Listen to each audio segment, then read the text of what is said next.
Charlotte's Web, Chapter 16, Off to the Fair. The night before the county fair, everybody went to bed early. Fern and Avery were in bed by 8. Avery lay dreaming that the Ferris wheel had stopped and that he was in the top car. Fern lay dreaming that she was getting sick in the swings. Lurvy was in bed by 8:30. He lay dreaming that he was throwing baseballs at a cloth cat and winning a genuine Navajo blanket. Mr. and Mrs. Zuckerman were in bed by 9. Mrs. Zuckerman lay dreaming about a deep freeze unit. Mr. Zuckerman lay dreaming about Wilbur. He dreamt that Wilbur had grown until he was 116 feet long and 92 feet high, and that he had won all the prizes at the fair and was covered with blue ribbons, and even had a blue ribbon tied to the end of his tail. Down in the barn cellar, the animals too went to sleep early, all except Charlotte. Tomorrow would be fair day. Every creature planned to get up early to see Wilbur off on his great adventure. When morning came, everybody got up at daylight. The day was hot. Up the road at the Arables' house, Fern lugged a pail of hot water to her room and took a sponge bath. Then she put on her prettiest dress because she knew she would see boys at the fair. Mrs. Arable scrubbed the back of Avery's neck and wet his hair and parted it and brushed it down hard till it stuck to the top of his head, all but about 6 hairs that stood straight up. Avery put on clean underwear, clean blue jeans, and a clean shirt. Mr. Arable dressed, ate breakfast, and then went out and polished his truck. He had offered to drive everybody to the fair, including Wilbur. Bright and early, Lurvy put clean straw in Wilbur's crate and lifted it into the pig pen. The crate was green. In gold letters it said, "Zuckerman's Famous Pig." Charlotte had her web looking fine for the occasion. Wilbur ate his breakfast slowly. He tried to look radiant without getting food in his ears. In the kitchen, Mrs. Zuckerman suddenly made an announcement. "Homer," she said to her husband, "I am going to give that pig a buttermilk bath." "A what?" said Mr. Zuckerman. "A buttermilk bath. My grandmother used to bathe her pig with buttermilk when it got dirty. I just remembered." "Wilbur's not dirty," said Mr. Zuckerman proudly. "He's filthy behind the ears," said Mrs. Zuckerman. "Every time Lurvy slops him, the food runs down around the ears. Then it dries and forms a crust. He also has a smudge on one side where he lays in the manure." "He lays in clean straw," corrected Mr. Zuckerman. "Well, he's dirty and he's going to have a bath." Mr. Zuckerman sat down weakly and ate a donut. His wife went to the woodshed.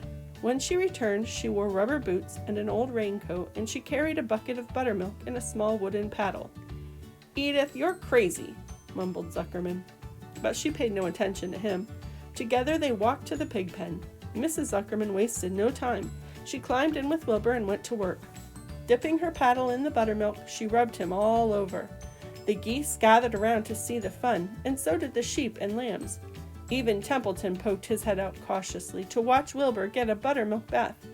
Charlotte got so interested, she lowered herself on a drag line so she could see better. Wilbur stood and closed his eyes.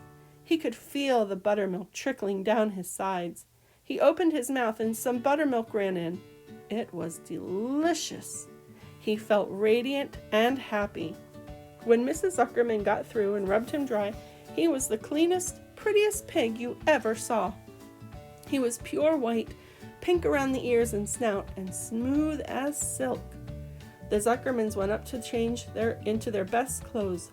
Lurvy went to shave and put on his plaid shirt and his purple necktie. The animals were left to themselves in the barn. The 7 goslings paraded round and round their mother. "Please, please, please take us to the fair," begged a gosling. Then all 7 began teasing to go.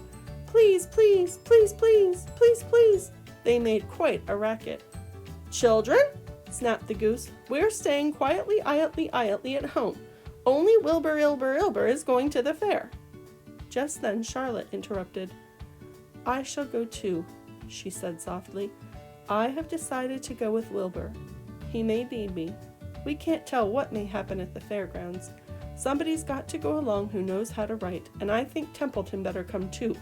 I might need somebody to run errands and do general work." "I'm staying right here," grumbled the rat. "I haven't the slightest interest in fairs." "That's because you've never been to one," remarked the old sheep.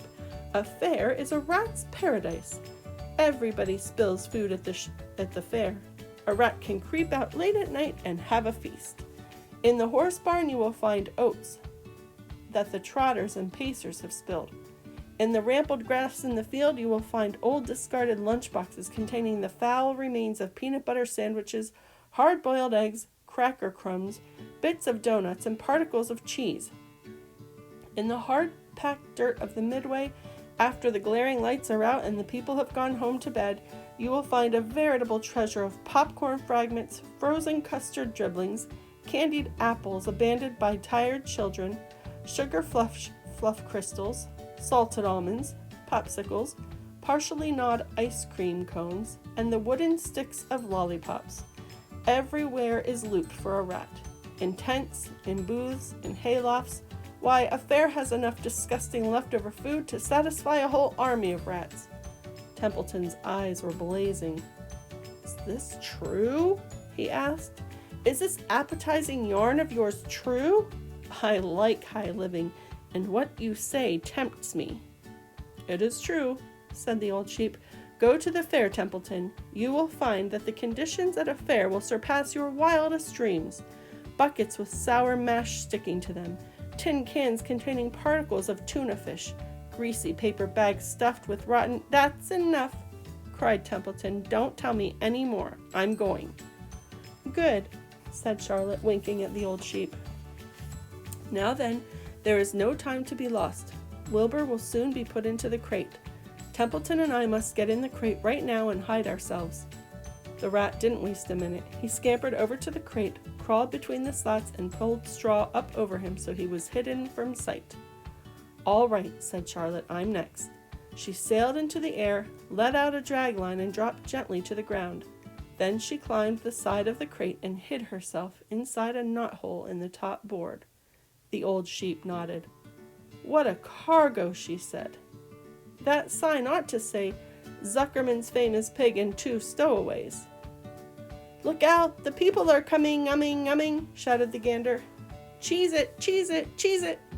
The big truck with Mr. Arable at the wheel backed slowly down toward the barnyard. Lurvy and Mr. Zuckerman walked alongside. Fern and Avery were standing in the body of the truck, hanging onto the sideboards. Listen to me, whispered the old sheep to Wilbur. When they open the crate and try to put you in, struggle. Don't go without a tussle.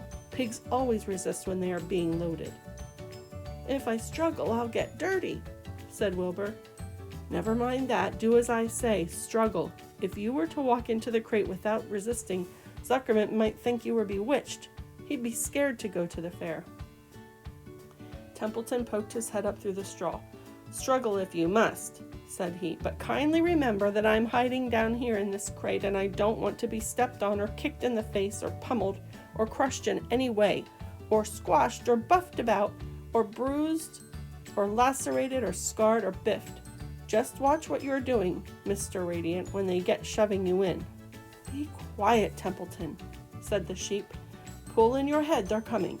Look radiant, Wilbur. Lay low, Charlotte. Talk it up, geese. The truck backed slowly to the pig pen and stopped. Mr. Arable cut the motor, got out, walked around to the rear, and lowered the tailgate. The geese cheered. Mrs. Arable got out of the truck. Fern and Avery jumped to the ground.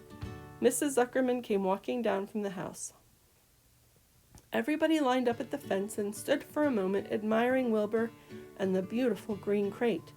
Nobody realized that the crate already contained a rat and a spider. That's some pig, said Mrs. Arable. He's terrific, said Lurvy. He's very radiant, said Fern, remembering the day he was born. Well, said Mrs. Zuckerman, he's clean anyway. The buttermilk certainly helped. Mr. Arable studied Wilbur carefully. Yes, he's a wonderful pig, he said. It's hard to believe that he was the runt of the litter. You'll get some extra good ham and bacon, Homer, when it comes time to kill that pig. Wilbur heard these words, and his heart almost stopped. I think I'm going to faint, he whispered to the old sheep who was watching. Kneel down, whispered the old sheep. Let the blood rush to your head. Wilbur sank to his knees, all radiance gone, his eyes closed. Look, screamed Fern. He's fading away! Hey, watch me, yelled Avery, crawling on all fours into the crate. I'm a pig! I'm a pig! Avery's foot touched Templeton under the straw. What a mess, thought the rat. What fantastic creature boys are. Why did I ever let myself in for this? The geese saw Avery in the crate and cheered. Avery, you get out of that crate this instant, commanded his mother. Well, what do you think you are? I'm a pig, cried Avery, tossing handfuls of straw into the air. Oink, oink, oink. The truck is rolling away, Papa, said Fern.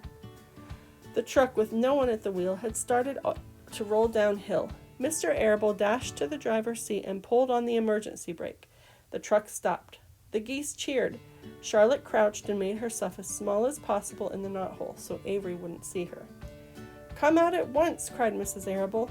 Avery crawled out of the crate on his hands and knees, making faces at Wilbur. Wilbur fainted away. The pig has passed out, said Mrs. Zuckerman. Throw water on him.